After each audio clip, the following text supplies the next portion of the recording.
baik. Di dalam nama Tuhan Yesus kami berdoa. Haleluya, haleluya, amin. Nah anak-anak, hari ini tuh Bu Tini tetap mau ceritanya dari Matius ya. Semua mujizat yang ada di Injil Matius. Nah kemarin kan Bu Tini sudah cerita tentang ibu mertuanya Petrus tuh yang lagi sakit demam terus Tuhan sembuhin. Nah sekarang apa sih mujizatnya? Bu Tini terusin lagi ya. Ini tuh ditulisnya sama di dalam Matius pasal 8 nih di Alkitab ada. Anak-anak kalau mau baca boleh.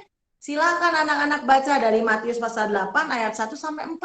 Wah, pendek sekali cuma 4 ayat aja. Ayat 1 sampai ayat 4 di pasal 8 Injil Matius. Apa yang terjadi anak-anak pada waktu itu ya, anak-anak ya. Buat ini bacain dulu ya. Setelah Yesus turun dari bukit, orang banyak berbondong-bondong mengikuti dia. Tuhan Yesus tuh turun dari bukit ya. Kenapa? Dari mana? Kok Tuhan Yesus pergi ke bukit? Iya, waktu itu tuh Tuhan Yesus sudah mengajar di bukit. Orang udah banyak yang dengerin cerita pengajaran-pengajaran Tuhan Yesus. Tuhan Yesus itu kayak guru. Jadi banyak orang-orang yang mau dengerin apa yang Tuhan Yesus ajarkan. Nah, Tuhan Yesus turun dari bukit. Orang-orangnya masih ngikut, anak-anak berbondong-bondong. Artinya kalau berbondong-bondong itu artinya banyak sekali anak-anak. Ya, banyak sekali. Nah, anak-anak, apa yang terjadi anak-anak? Waktu dalam perjalanan itu, waktu banyak orang berbondong-bondong ya, tiba-tiba ada yang teriak-teriak anak-anak. Teriaknya apa? Tuhan Yesus cari-cari mana orangnya. Kenapa nggak kelihatan orangnya anak-anak?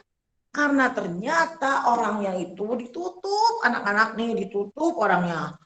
Mukanya ditutup, yang kelihatannya cuma matanya saja anak-anak ya. Jadi nggak kelihatan.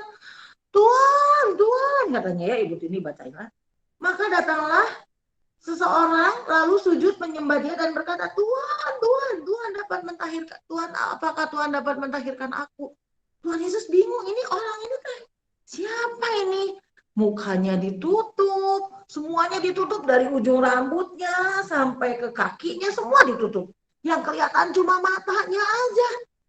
Loh, terus Tuhan Yesus lihat, ini kenapa orang ini? Lalu orang itu tuh bilangnya gini, Tuhan, jika Tuhan mau, Tuhan pasti bisa mentahirkan aku, katanya. Loh, kenapa mentahirkan bukan menyembuhkan anak-anak? Ternyata anak-anak ya, orang ini sakitnya bukan sakit biasa. Kayak kemarin ibu mertua Petrus sakitnya demam, disembuhin udah. Dia nggak minta disembuhin, mintanya ditahirkan.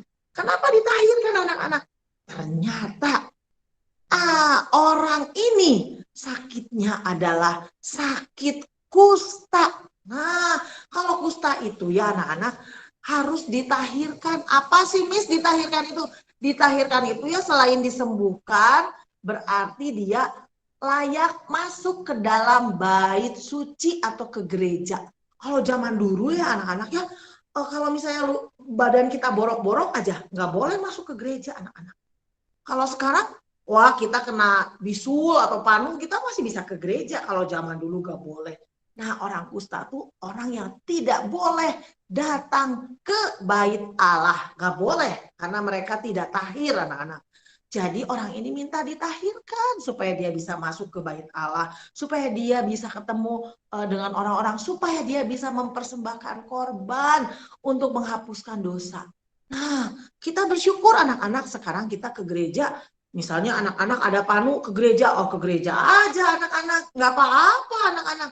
Anak-anak ada bisul, ada borok-borok ke gereja, boleh nggak? Boleh anak-anak. Bahkan kalau anak-anak, kalau Ibu Tini misalnya Ibu Tini kena sakit kusta, Ibu Tini pengen ke gereja, boleh. Kenapa? Karena kita itu sekarang sudah ditebus oleh Tuhan Yesus. Jadi kita tidak perlu lagi ke gereja itu badannya harus mulus gitu ya, nggak boleh ada luka-luka, nggak usah. Karena kita ke gereja itu ya, kita ke gereja dilayakannya oleh darah Tuhan Yesus yang sudah mati di atas kayu salib menghapus dosa kita anak-anak. Jadi kita itu semuanya sudah tahir artinya. Artinya tuh sudah tahir itu apa? Sudah layak untuk datang kepada Bapa, berdoa kepada Allah Bapa di surga. Kita sudah layak karena Tuhan Yesus yang mati di salib, anak-anak, menghapus dosa kita. Kita semua jadi tahir oleh darah Tuhan Yesus. Tuhan Yesus kan nggak mati terus, dia hidup kembali. Kenapa Tuhan Yesus bisa menghapus dosa? Karena dia adalah Allah yang berkuasa. Nah, ini